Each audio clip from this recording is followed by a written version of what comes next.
Y teniendo en cuenta esos esquemas que él mostró, ¿tá? Vamos a comenzar a hablar de algunas de las patologías, ¿tá?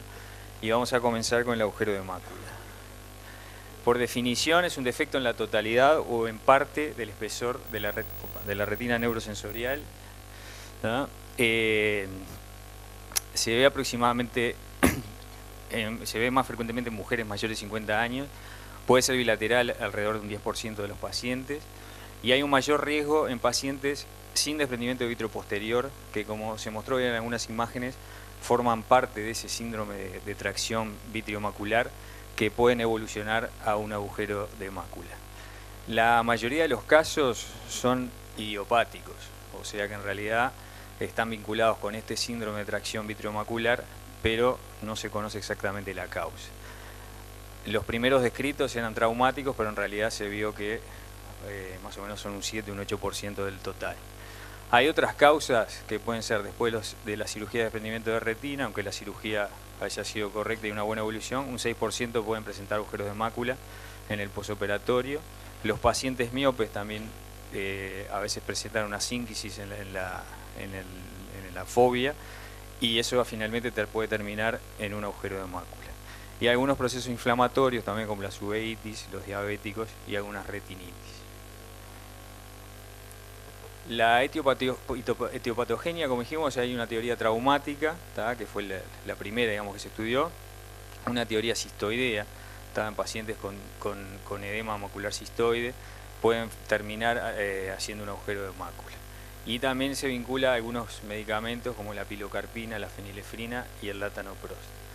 Puede también haber un componente vascular relacionado con cambios involutivos en las distintas capas de la retina, que pueden llevar a los cambios que finalmente terminen el agujero.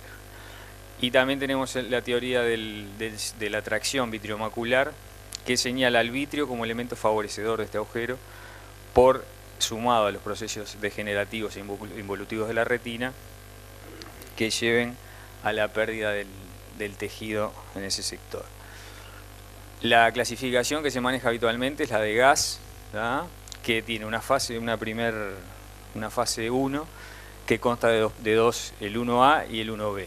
El 1A generalmente es asintomático y en la clínica se ve como un spot, una manchita amarilla, y el paciente puede no notar ninguna sintomatología. Y después puede evolucionar al 1B, ¿tá? Que el paciente acá puede empezar a notar algunos síntomas, distorsión de la visión, y corresponde a un desprendimiento de la fobia. La fase 2, ya el agujero, ya se constata el agujero y tiene un tamaño de menor de 400 micras. La fase 3, el agujero es completo y es mayor de 400 micras y puede haber un opérculo o una condensación por delante de la fobia.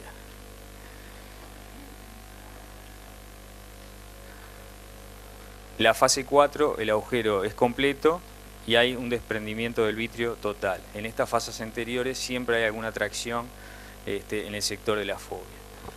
Con el OCT podemos hacer una comparación de esos estadios. En la fase 1 comienza con un desprendimiento del sector de la fobia.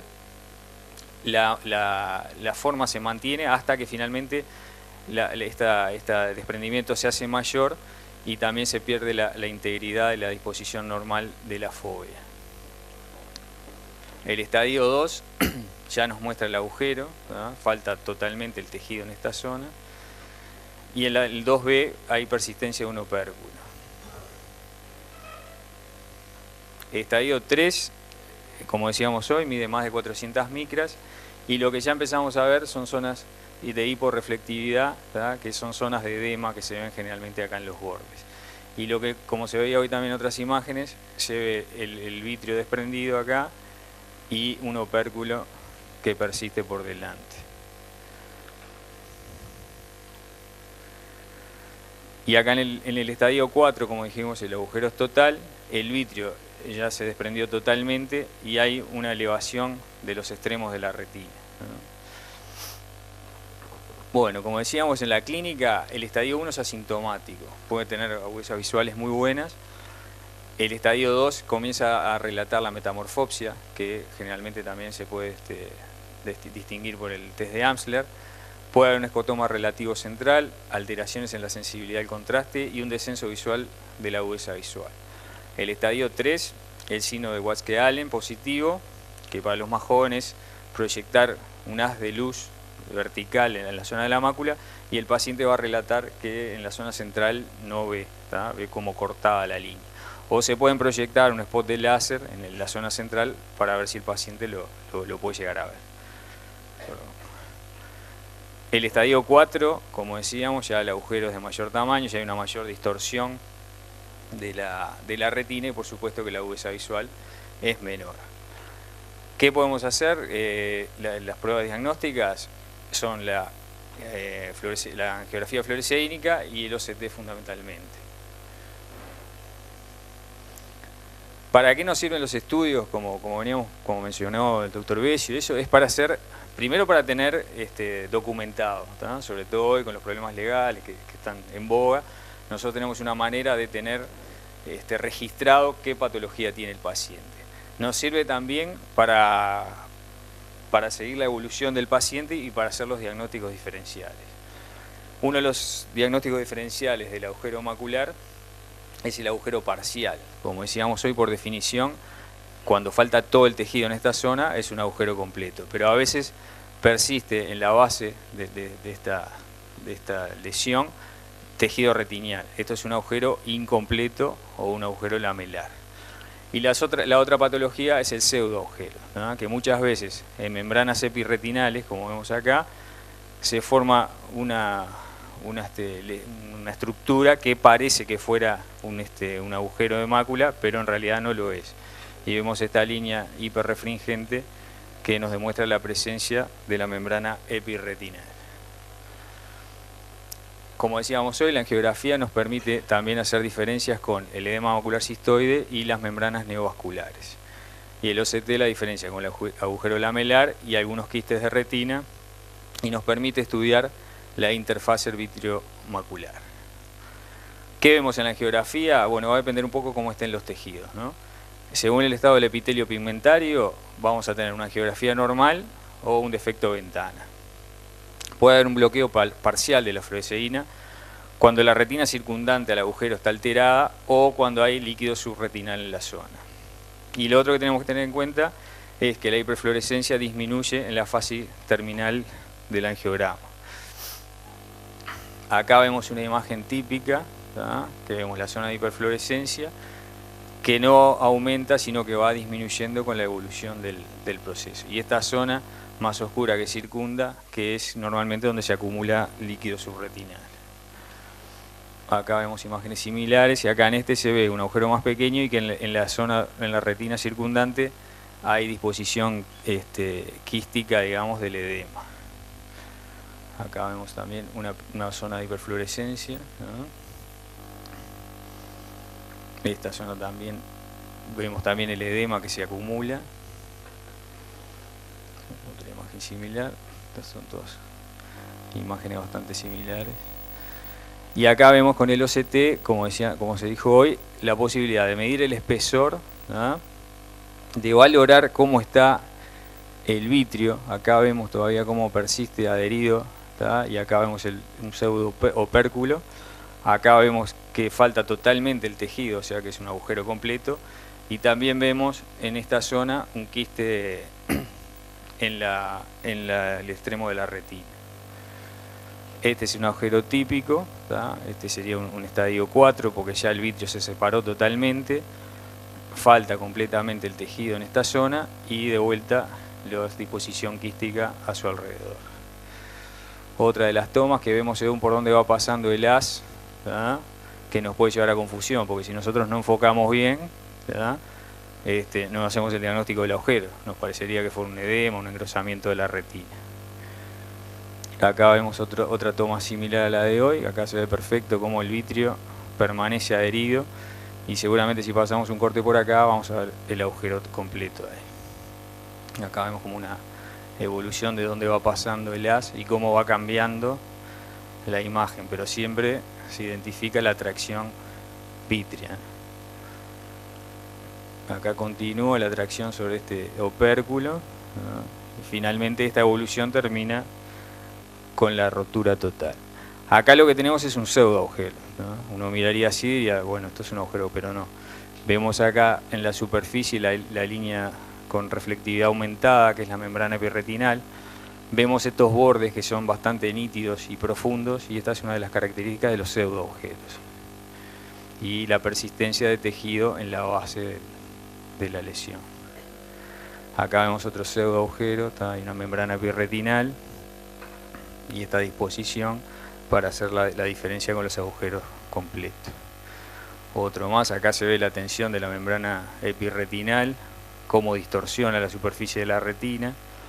En este sector se ve un poco menos, acá está más adherida, y acá se ven de nuevo los quistes que se forman.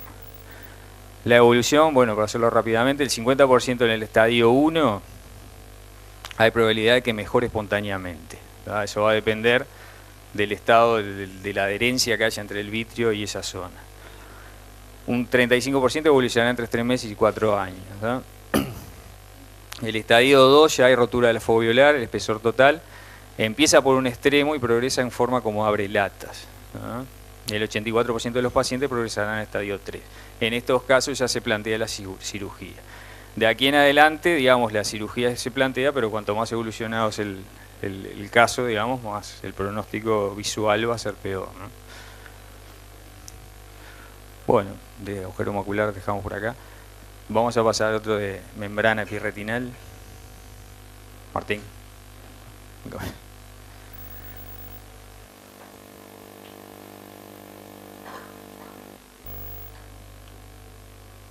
Bueno, otra de las patologías de la superficie de la retina que nos permite estudiar tanto la angiografía como el OCT son las membranas epirretinales, que fueron descritas por primera vez en 1865. Por definición es una membrana avascular de células colágenas en la superficie interna de la retina con propiedad contráctil. Se puede ver en el 7% de la población y casi en un 30% de los casos se ve en ambos ojos. En realidad la causa no se sabe y hay presencia, como dijimos, es una membrana avascular, se encuentran células gliales, células del epitelio pigmentario, macrófagos, fibrocitos y células colágenas. Esto hace que tenga propiedad contráctil y eso es lo que lleva a la distorsión de la superficie retinal. Como se mencionó, hay una clasificación de gas para esta patología. El estadio 0 es una membrana translúcida sin alteraciones visuales. El paciente, incluso el paciente no tiene alteración visual, el oftalmólogo en el examen puede no ver nada y al hacer un OCT ahí puede aparecer una línea de reflectividad aumentada. En el estadio 1 ya tenemos una irregularidad de la superficie, hay pliegues finos y también los vasos paramaculares están distorsionados. Después el estadio 2 es una membrana opaca y gruesa, los pliegues ya son más profundos, puede haber edema, hemorragias, exudados blandos y en algunas ocasiones puede haber líquido subretinal. Y el último punto de la clasificación sería el pseudoagujero. El tratamiento es quirúrgico, se discute el tipo de vitrectomía, si con peeling de membrana o de la limitante interna. ¿Cómo podemos estudiarlos? Por la paraclínica, la angiografía en sí no aporta al diagnóstico, pero sí nos ayuda a descartar otras lesiones como agujeros o pseudoagujeros o a veces también en algunos casos de degeneración macular relacionada con la edad. El OCT sí determina su presencia, ¿verdad? Como decíamos en la clasificación estadio 0, clínicamente puede no haber nada, pero ya puede aparecer alteraciones en el OCT. Lo otro que nos permite es medir el espesor retinal, descartar si hay edema de mácula, valorar la tracción vitreoretinal que haya y nos sirve en la evaluación tanto pre como postoperatoria, porque si un paciente de esto uno está pensando en operarlo, el OCT nos puede dar imágenes de cuán adherida puede estar esa membrana y la dificultad que nos puede llevar en la cirugía. Estos son casos ya más extremos, digamos, con esta condensación que se ve acá, la membrana acá, vemos que tiene partes separadas y partes bien adheridas, que es lo que decíamos, esto puede tener importancia en el momento de que uno va a encarar la cirugía de estos pacientes. Acá se ve más o menos lo mismo, ¿tá? En este caso vemos la irregularidad superficial que se ve claramente acá y el aumento de del espesor. Acá vemos en esta foto cómo se ven los pliegues, ¿tá? Que se ven en el sector del polo posterior.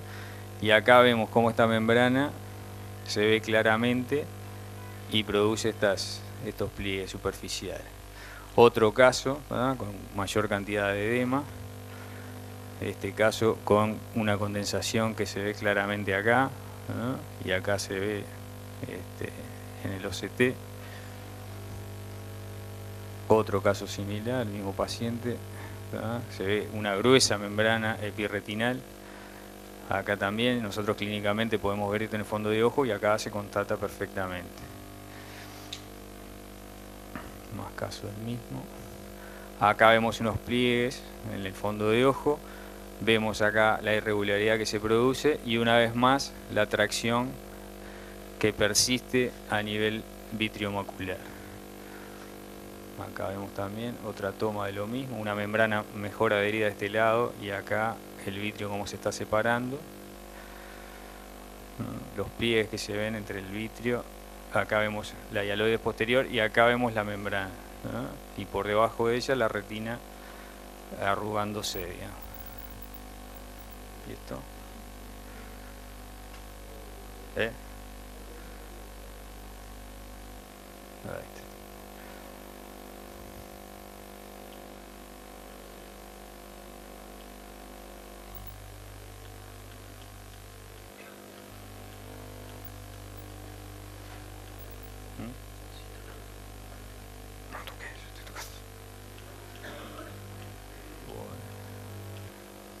Ya no queda mucho más de esto, digo, lo que queríamos mostrar era las diferentes, ahí vemos, según donde pasa el corte, la distinta disposición de la membrana.